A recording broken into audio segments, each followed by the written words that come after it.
चलिए जानते हैं उत्तर प्रदेश की 25 बड़ी खबरों को सिर्फ 10 मिनट में। लेकिन उससे पहले वीडियो को लाइक और चैनल को सब्सक्राइब जरूर करें।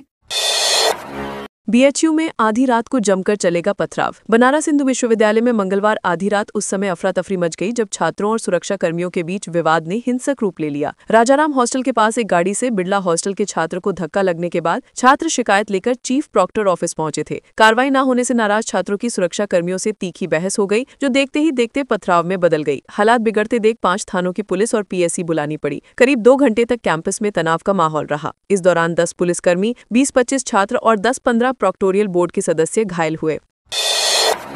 मैरिज हॉल पर बुलडोजर चलता देख रोई महिलाएं। बरेली में सपा नेता मोहम्मद राशिद और सरफराज वली के मैरिज हॉल पर दूसरे दिन भी बुलडोजर कार्रवाई जारी रही। दोनों मैरिज हॉल अगल बगल स्थित हैं और इनके ऊपरी हिस्से में परिवार रहते थे। यहाँ करीब 6 परिवारों के 50 से ज्यादा लोग निवास कर रहे थे। जैसे ही प्रशासन की टीम दोबारा बुलडोजर लेकर पहुंची, घर की महिलाएं फूट फूट कर रोने लगी। महिलाओं ने आरोप लगाया कि उन्हें बिना वैकल्पिक व्यवस्था के बेघर किया जा रहा है। मौके पर भारी भीड़ जुट गई। हालात को देखते हुए 5 थानों की पुलिस और पीएसी तैनात की गई है।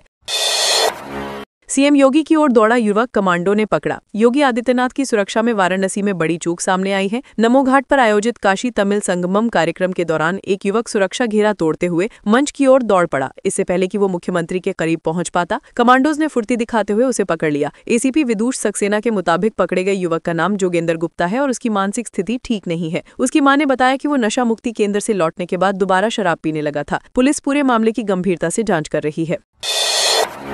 एक्टर धर्मेंद्र की अस्थियां हरिद्वार में विसर्जित। धर्मेंद्र की अस्थियां बुधवार सुबह हरिद्वार के हर की पैड़ी घाट पर विधि विधान के साथ विसर्जित की गईं। सनी देओल के बेटे करण देओल ने गंगा में अस्थियां प्रवाहित की। इस दौरान पूरा देओल परिवार मौजूद रहा। इसके बाद परिवार पीलीभीत होटल पहुंचा, जहां सभी ने घाट पर स्नान किया। मंगलवार शाम सनी और बॉबी देओल पूरे परिवार के साथ हरिद्वार पहुंचे थे। होटल से सामने आए वीडियो में सनी देओल बालकनी में चाय पीते दिखे थे। धार्मिक रीति रिवाजों के साथ पूरे कार्यक्रम को शांतिपूर्वक संपन्न किया गया।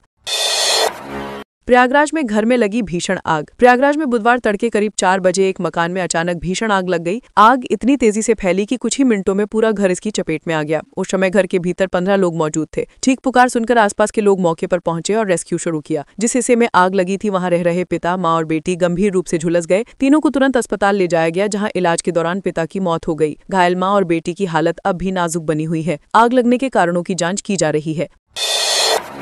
आगरा में जेल से निकले बदमाश का स्वागत जुलूस। आगरा में हत्या के प्रयास और अवैध हथियार रखने के आरोपी राज चौहान की जेल से रिहाई के बाद उसका भव्य स्वागत जुलूस निकाला गया। मंगलवार दोपहर करीब 200 से ज्यादा लोग जेल गेट पर जमा हुए। आरोपी को कार की छत पर बैठाकर दयाल बाग से खंदारी बाईपास तक काफिले के रूप में ले जाया गया। इस दौरान सड़क पर लंबा जाम लग गया और आम राहगीरों में दहशत फैल गई। जुलूस का वीडियो सामने आने के बाद पुलिस ने 12 नामजद और 150 अज्ञात लोगों पर एफआईआर दर्ज की है। पुलिस अब वीडियो के आधार पर हुड़दंगियों की पहचान कर कार्रवाई कर रही है।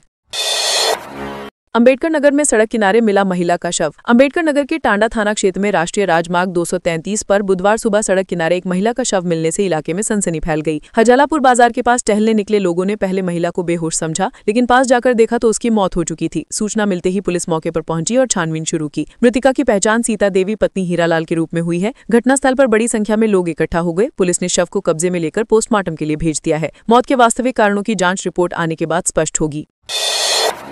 हापुड़ में प्रदूषण चरम पर, AQI 432 तक पहुंचा। हापुड़ में वायु प्रदूषण गंभीर स्तर पर पहुंच गया है। प्रदूषण नियंत्रण विभाग के अनुसार बुधवार को जिले का औसत AQI 378 दर्ज किया गया, जबकि अधिकतम 432 तक पहुंच गया, जो गंभीर श्रेणी में आता है। प्रदूषण बढ़ने का मुख्य कारण शहर के कई इलाकों में कूड़ा जलाया जाना बताया जा रहा है। चितौली रोड, रामपुर रोड और फ्रीगंज क्षेत्र में लगातार धुआं उठने से लोगों को सांस लेने में दिक्कत हो रही है। स्थानीय निवासियों ने नगर निकाय पर लापरवाही का आरोप लगाया है। लोगों का कहना है कि शिकायतों के बावजूद कूड़ा जलाने पर कोई ठोस रोक नहीं लग रही है।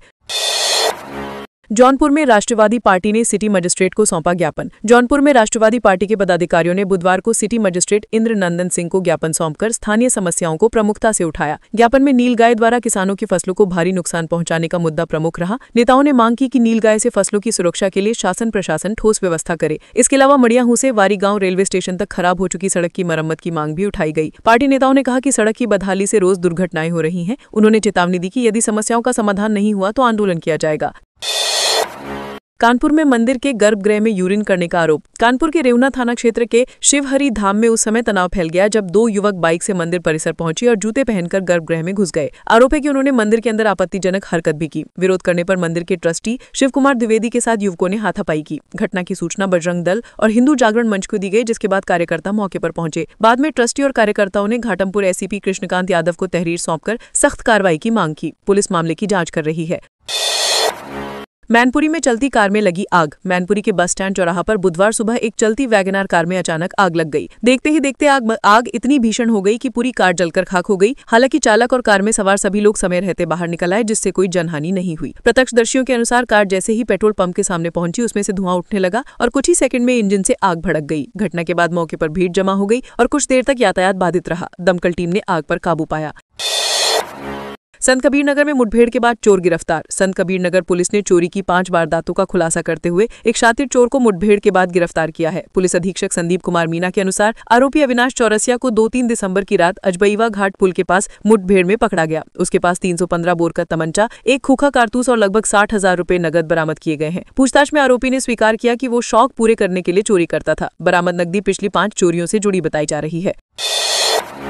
मेरठ में व्यापारी को धमकी, पुलिस कार्रवाई नहीं। मेरठ के लिसाड़ी गेट क्षेत्र में एक फर्नीचर व्यापारी को जान से मारने की धमकी दिए जाने का मामला सामने आया है। व्यापारी मेहताब ने बताया कि उनका कर्मचारी सुहेल पिछले कई दिनों से काम पर नहीं आ रहा था और उसके औजार भी लौटाकर नहीं दिए गए थे। 26 नवंबर को समीर बदमाश नामक व्यक्ति ने फोन कर गालियां देते हुए औजार लौटाने और पैसे देने की धमकी दी। आरोपी की शिकायत के बावजूद पुलिस ने कोई ठोस कार्रवाई नहीं की। इस पर अखिल भारतीय उद्योग व्यापार मंडल ने नाराजगी जताते हुए 24 घंटे में कार्रवाई नहीं होने पर बाजार बंद करने की चेतावनी दी। पीलीभीत में ओवरलोड ट्रकों से बढ़ रहा हादसों का खतरा। पीलीभीत की सड़कों पर ओवरलोड ट्रकों की बेलगाम आवाजाही लोगों की जान पर भारी पड़ रही है। विशेषकर गन्ने से लदे ट्रक रात के समय सड़क किनारे खड़े कर दिए जाते हैं। इससे बड़े हादसों की आशंका बनी रहती है। पीलीभीत पुरनपुर मार्ग पर देर रात सैकड़ों ओवरलोड ट्रक खड़े देखे गए। स्थानीय लोगों का आरोप है कि परिवहन विभाग और चीनी मिलों की मिलीभगत से ये खेल चल रहा है। इस संबंध में सहायक क्षेत्रीय परिवहन अधिकारी वीरेंद्र सिंह ने बताया कि ओवरलोड वाहनों के खिलाफ लगातार अभियान चलाया जा रहा है और आगे भी कार्रवाई जारी रहेगी। फैफना में हत्या का आरोपी पुलिस मुठभेड़ में गिरफ्तार। बलिया के फैफना थाना क्षेत्र में हत्या के आरोपी प्रतीक वर्मा को पुलिस ने मुठभेड़ के बाद गिरफ्तार कर लिया। मंगलवार रात चेकिंग के दौरान आरोपी ने पुलिस पर फायरिंग कर दी, जिसके जवाब में पुलिस की गोली उसके पैर में लगी। घायल आरोपी को अस्पताल में भर्ती कराया गया है। पुलिस अधीक्षक ओमवीर सिंह के निर्देश पर यह अभियान चलाया जा रहा था। आरोपी लंबे समय से फरार था और हत्या के एक मामले में वांछित था। पुलिस अब उससे पूछताछ कर अन्य मामलों की भी जानकारी जुटा रही है। महाराजगंज में वोटर लिस्ट में 90 से अधिक नाम फर्जी। महाराजगंज में चल रही एसआईआर प्रक्रिया के दौरान नौतनवा विधानसभा क्षेत्र के खैराटी गांव के बूथ संख्या 85 पर मतदाता सूची में करीब 90 फर्जी नाम पाए गए हैं। बीएलओ सरोज ने बताया कि उनके बूथ पर कुल 1041 मतदाता पंजीकृत हैं, जिनमें से 600 के फॉर्म भरे जा चुके हैं। लगभग 90 नाम ऐसे निकले जिनका गाँव से कोई संबंध नहीं है। गाँव में कई बार सत्यापन के बाद भी इन मतदाताओं का कोई पता नहीं चला। इसके बाद इन नामों को सार्वजनिक स्थलों पर चस्पा किया गया है ताकि सही जानकारी मिल सके।